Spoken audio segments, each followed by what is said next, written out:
Үйлөнүү көйгөйүндө жүргөн 25 жаштагы бала тынбай ыйлап жаткан 4 жашар балага «Эмне мынча ыйлайсың? Жыргап, тамактанып, мультфильм көрүп жатпайсыңбы? Эч кандай көйгөйүң болбосо, сага суктанганымды билсең».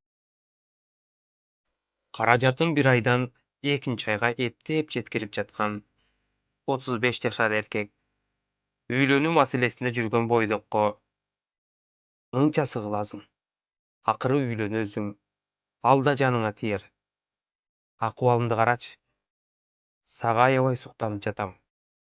Башы проблемадан чыкпай жүргөн 55 жаштагы киши 35 жашарга баарына шүгүр кыл.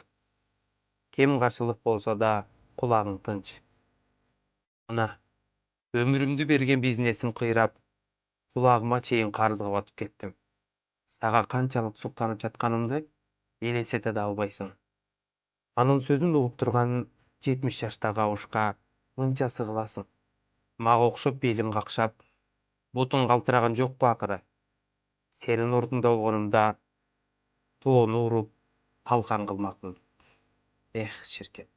Кабырда жаткан маркум, аларга карап, баарыңарга суктанып жатам. Себеби силерде тобо кылуу мүмкүнчүлүгү бар. Менде да ушундай мүмкүнчүлүк болгондо гана.